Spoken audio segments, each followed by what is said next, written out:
प्रभु के पवित्र नाम की स्तुति हो। एक बार फिर हम प्रभु के कदमों में आए। हम आशा करते हैं कि आप अपने स्थान में बिल्कुल ठीक होंगे। सो प्रभु के नाम की स्तुति हो कि जो रोज का रोटी प्रभु का वचन हम आपको भेज रहे हैं, आप कंटिन्यूस लगातार उसको सुन रहे हैं। उसके लिए मैं प्रभु का बहुत धन्यवाद देता हूं, क्योंकि जब हम आपके लिए आत्मिक भोजन भेज रहे हैं तो हमारा फर्ज रहेगा कि हम सुबह शाम दोपहर को जब भी समय मिलता है रोज का रोटी सुने, प्रभु का वचन खाएं। चलिए आज के ध्यान के लिए हम भजन संहिता 68 का 19 भजन संहिता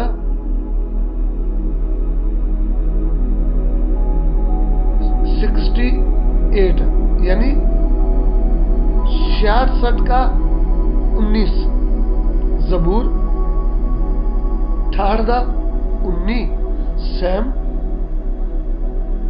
68 वर्स 19। प्रभु मुबारक होवे जिहड़ा रोज दिहाड़े साडा पार चुक लैंदा है, ओह साडा मुक्तिदाता परमेश्वर है।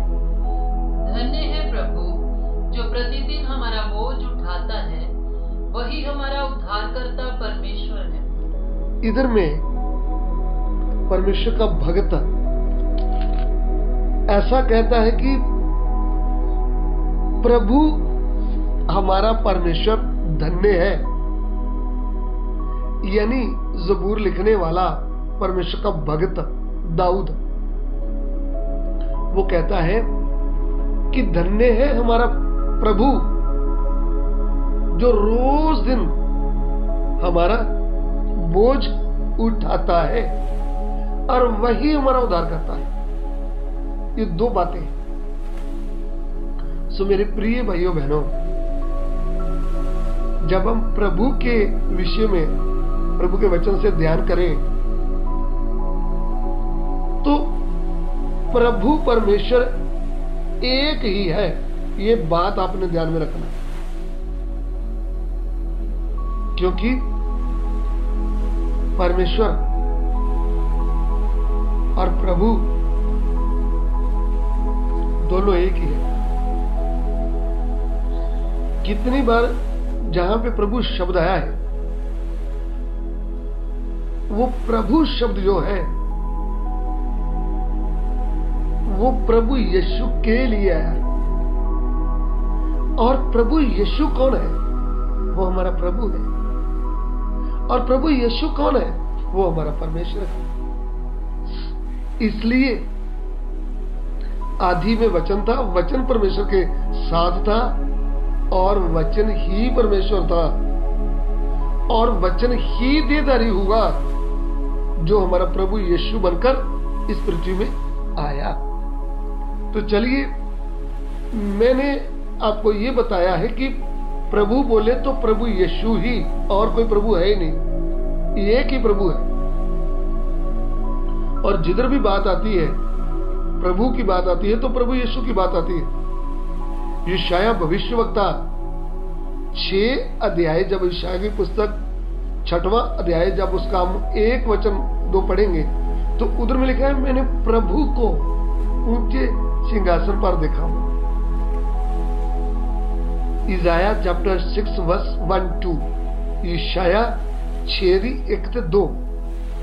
उजिया पातशाह दी मौत दे मरे मैं प्रभु ਨੂੰ ਉੱਚੇ ਤੇ ਝੁਕੇ ਹੋਏ ਸਿੰਘਾਸਨ ਤੇ ਵਿਰਾਜਮਾਨ ਵੇਖਿਆ ਅਤੇ ਉਹਦੇ ਬਸਤਰ ਦੇ ਪੱਲੇ ਨਾਲ ਹੈਕਲ ਭਰੀ ਹੋਈ ਸੀ। ਉਹਦੇ ਉਤਾਹਾਂ ਸਰਾਫੀਮ ਖਲੋਤੇ ਸਨ। आमीन। जिस वर्ष उजिया राजा मरा, मैंने प्रभु को बहुत ही ऊंचे सिंहासन पर विराजमान देखा। इधर में यशायाह भविष्यवक्ता कहता है, मैंने प्रभु को ऊंचे सिंहासन में देखा। प्रभु को, अरे ये जो प्रभु है,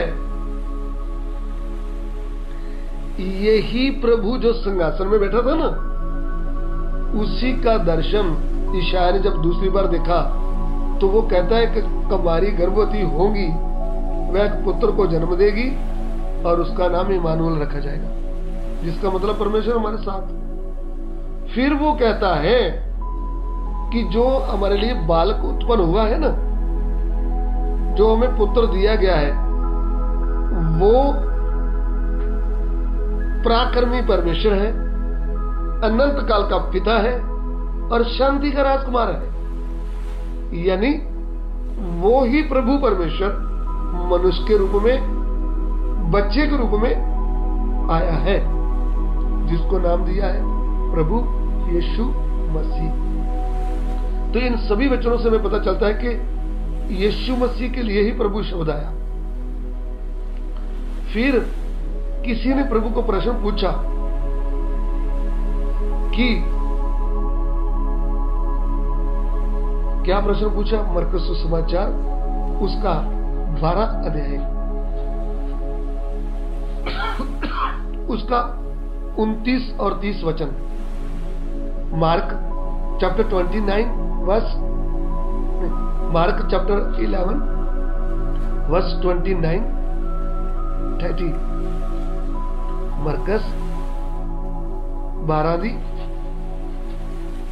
29 30, मार्क चैप्टर 12 चैप्टर 12 वर्स 29 30। यीशु ने जवाब दिता, भाई मुख ये है कि हे इस्राएल सुन, प्रभु साडा परमेश्वर इको प्रभु है, और तू प्रभु अपने परमेश्वर ਨੂੰ ਆਪਣੇ ਸਾਰੇ ਦਿਲ ਨਾਲ ਅਤੇ ਆਪਣੀ ਸਾਰੀ ਜਾਨ ਨਾਲ ਅਤੇ ਆਪਣੀ ਸਾਰੀ ਬੁੱਧ ਨਾਲ ਅਤੇ ਆਪਣੀ ਸਾਰੀ शक्ति ਨਾਲ प्यार कर। यीशु ने उसे उत्तर दिया, सब आज्ञाओं में से ये मुख्य है, हे इस्राएल सुन, प्रभु हमारा परमेश्वर एक ही प्रभु है। प्रभु हमारा परमेश्वर एक ही प्रभु है, और तू प्रभु अपने परमेश्वर से अपने सारे मन से और अपने सारे प्राण से और अपनी सारी बुद्धि से और अपनी सारी शक्ति से प्रेम रखना। देखिए, प्रभु परमेश्वर का फिर इधर भी जिक्र आया। तो अगली बात क्या है? धन्य है हमारा प्रभु और परमेश्वर, जो हमारा रोज दिन बोझ उठाता है। क्यों बोझ उठाता है? क्योंकि वो हमारा बनाने वाला सृष्टि करता है, उसने पूरे जगत को रचा है, इसलिए वह पूरे जगत का बोझ अपने ऊपर उठाता है। सो जब तक हमने उसको जाना ही नहीं, तो फिर हमको कैसे पता चलेगा कि वो हमारा बोझ उठाता है? इसलिए जब हम उसको जानेंगे तो हमारी पूरी जिम्मेवारी वो लेता है। ध्यान से सुनिए, यशायाह नबी की पुस्तक उसका 46 अध्याय उसका 3 वचन पढ़िएगा। यशायाह चैप्टर 46 वर्स 3, यशायाह 46:3। हे याकूब दे घराने मेरी सुनो, नाल इस्राएल दे घराने दे सारे बच्चे, तुसी ਜਿਹੜੇ ਢਿੱਡੋਂ ਮੈਥੋਂ ਸੰਭਾਲੇ ਗਏ, ਜਿਹੜੇ ਕੁੱਖੋਂ ਹੀ ਚੁੱਕੇ ਗਏ, ਬੁਢੇਪੇ ਤੀਕ ਮੈਂ ਉਹੀ ਹਾਂ ਅਤੇ ਤੌਲਿਆਂ ਤੀਕ ਮੈਂ ਤੈਨੂੰ ਉਠਾਵਾਂਗਾ। मैं बनाया ते मैं चुकांगा। आमीन। ये याकूब के घराने, ये इस्राएल के घराने के सब बचे हुए लोगों, मेरी ओर कान लगाकर सुनो, तुमको मैं तुम्हारी उत्पत्ति ही से उठाए रहा। देखिए, हमारा विषय है हमारा प्रभु धन्य है परमेश्वर, जो हमारा रोज दिन बोझ उठाता है। तो सबसे पहली बात, जब परमेश्वर ने हमें बनाया, पहले पुरुष को, पहले स्त्री को, जिनका नाम था आदम और हवा, उनका पूरा बोझ किसने उठाया? प्रभु परमेश्वर ने। उनको अपने स्वरूप में बनाया, उनको राजा करके बनाया, उनके लिए अदन का वटका लगा दिया, उनके लिए सब खाने की वस्तुएं, सब जो कुछ चाहिए, पूरा उनका बोझ प्रभु ने अपने ऊपर ले लिया। लेकिन उन्होंने प्रभु को ना जानते हुए, ना जानने का मतलब उसके गहरे प्रेम को ना समझते हुए शैतान की बात मानी, जो सांप के अंदर घुसकर आए, तो प्रभु के विरुद्ध पाप कर दिया। तो फिर प्रभु के साथ का नाता टूट गया। तो फिर मनुष्य पाप का, मृत्यु का, शैतान का और शराब का गुलाम बन गया। और जब गुलाम बन गया तो फिर खुद का बोझ अपने ऊपर लेने लगा और शराब के कारण बहुत दुखी, परेशान हो गया और मरकर नरक की आग का भागी बन गया। फिर वही प्रभु परमेश्वर आज से 2024 वर्ष पहले इस पृथ्वी में कुमारी कन्या के द्वारा मनुष्य का रूप लेकर हम पापियों का उद्धारकर्ता बनकर जब इस पृथ्वी में आता है, तो फिर वो क्या करता है? यशायाह नबी की पुस्तक उसका 53 अध्याय उसका 4 और 5 वचन, यशायाह चैप्टर 53 वर्स 4-5, यशायाह 53 4 से 5। सचमुच उसने साडे गम चुक लए ਅਤੇ ਸਾਡੇ ਦੁੱਖ ਉਠਾਏ, ਪਰ ਅਸਾਂ ਉਸ ਨੂੰ ਮਾਰਿਆ ਹੋਇਆ, ਪਰਮੇਸ਼ਰ ਦਾ ਕੁੱਟਿਆ ਹੋਇਆ ਅਤੇ ਭੰਨਿਆ ਹੋਇਆ ਸਮਝਿਆ। ਪਰ ਉਹ ਸਾਡੇ ਅਪਰਾਧਾਂ ਲਈ ਕਾਇਲ ਕੀਤਾ ਗਿਆ, ਸਾਡੀਆਂ ਬਦੀਆਂ ਦੇ ਕਾਰਨ ਕੁਚਲਿਆ ਗਿਆ। ਸਾਡੀ ਸ਼ਾਂਤੀ ਲਈ ਉਸ ਉੱਤੇ ਤਾੜਨਾ ਹੋਈ ਅਤੇ ਉਸਨੇ ਮਾਰ ਖਾਣ ਤੋਂ ਅਸੀਂ ਨਿਰੋਏ ਕੀਤੇ ਗਏ। आमीन। निश्चय उसने हमारे रोगों को सह लिया और हमारे ही दुखों को उठा लिया। तो भी हमने उसे परमेश्वर का मारा कूटा और दुर्दशा में पड़ा हुआ समझा। परंतु वह हमारे ही अपराधों के कारण घायल किया गया, वह हमारे अधर्म के कामों के कारण कुचला गया। हमारी ही शांति के लिए उस पर ताड़ना पड़ी कि उसके कोड़े खाने से हम लोग चंगे हो जाएं। आमीन। देखिए, हमारा प्रभु सबसे ज्यादा भार बोझ किस चीज का है? पाप का। एक शेर लिखने वाला कहता है कि भूमि से भारी क्या है? भूमि से भारी क्या है और कालक से काला क्या है? तो उसका जवाब देने वाला क्या बोलता है? कालक से काला कलंक है और पाप भूमि से भारी, यानी पूरी पृथ्वी से भी पाप गया है भारी। सो मेरे प्रिय भाइयों बहनों, प्रभु परमेश्वर मनुष्य के रूप लेकर पूरे जगत का पाप का बोझ अपने ऊपर ले लिया। जो पाप का बोझ था, वो पाप का मृत्यु था, पाप का दंड था मृत्यु, क्रूस का मृत्यु। और उस प्रभु ने हम पापियों का पूरे पाप का बोझ अपने ऊपर ले लिया, हमारे रोगों का बोझ अपने ऊपर ले लिया, हमारा श्राप अपने ऊपर ले लिया, हमारे मृत्यु को भी अपने ऊपर लेते हुए उन्होंने क्रूस के ऊपर पूरा बोझ उठाते हुए अपना प्राण हमारे लिए दे दिया।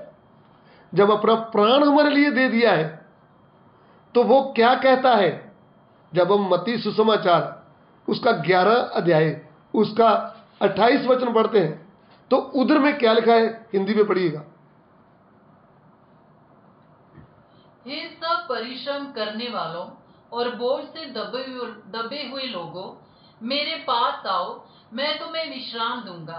हे बोझ से दबे हुए लोगों, मेरे पास आओ, मैं तुझे आराम दूंगा। सो पूरे जगत का बोझ उन्होंने अपने ऊपर ले लिया और अपना जान क्रूस पर दे दिया और तीसरे दिन मुर्दों में से जी उठा। आज कुछ भी परेशानी, चिंता हमारी है, तो आप इधर उधर ना देखें, प्रभु यीशु की ओर देखें।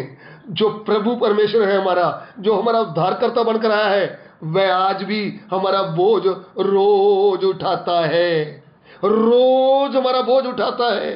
इसलिए तुम सारी चिंता उसी पे डाल दो, संत पतरस ये कह दिया है। तो हमारा बोझ हम उस पर डालें। आइए हम सिरों को झुकाएं। प्रभु तेरा धन्यवाद इस वचन के लिए, इस वचन को आशीष करके दे। यीशु मसीह के नाम से मांगते हैं, आमीन।